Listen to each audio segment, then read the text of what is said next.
इसी भ्रम के कारण शुक्राचार्य ने अंगिरस के आश्रम को त्याग दिया और फिर आगे के ज्ञान के लिए ऋषि गौतम के समक्ष गए।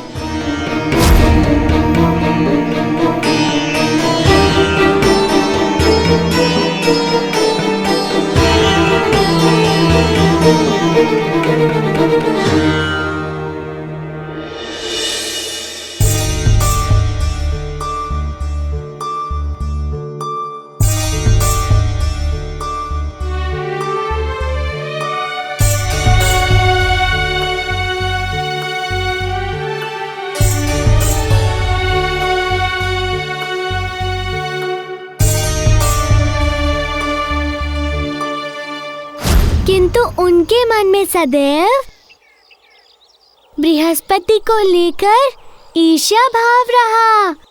किंतु उस दिन तो अति ही हो गई जब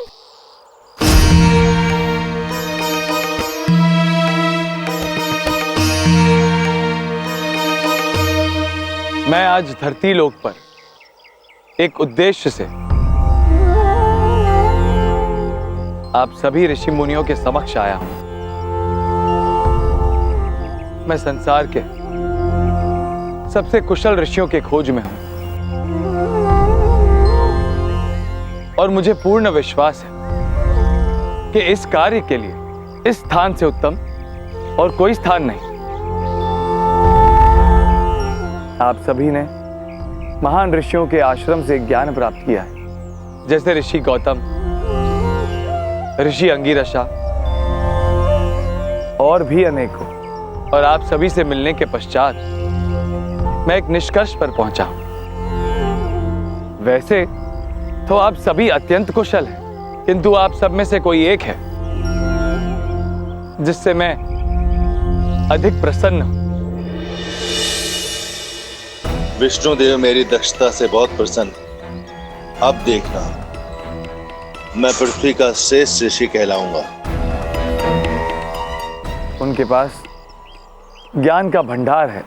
राजनीति, धर्म, विज्ञान सभी विषयों में निपुण है वो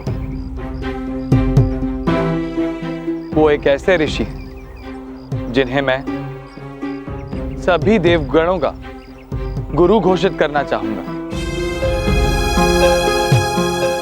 वही है जो पूर्ण रूप से देवताओं के गुरु कहलाने के योग्य है,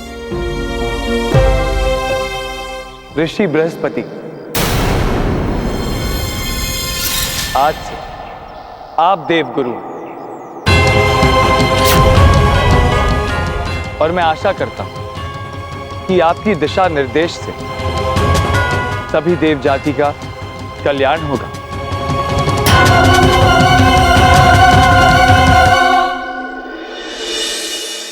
मैं आपके इस निर्णय से सहमत नहीं हूं। आप मेरे साथ पक्षपात कर रहे हैं।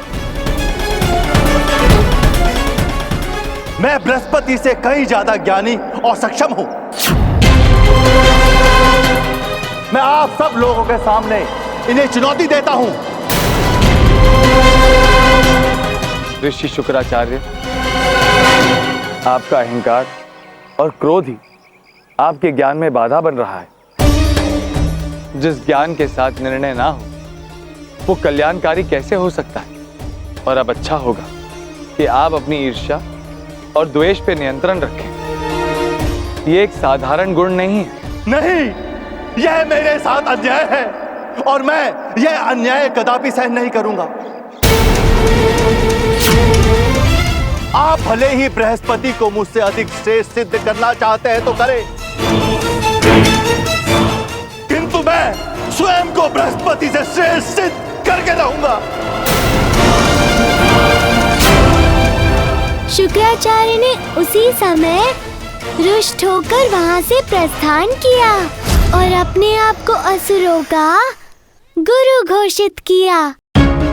तभी से शुक्राचार्य असुरों की देवताओं के विरुद्ध रक्षा और सहायता कर रहे हैं। तो यही कारण है कान्हा कि शुक्राचार्य तुम्हारे विरुद्ध कंस की सहायता कर रहे हैं।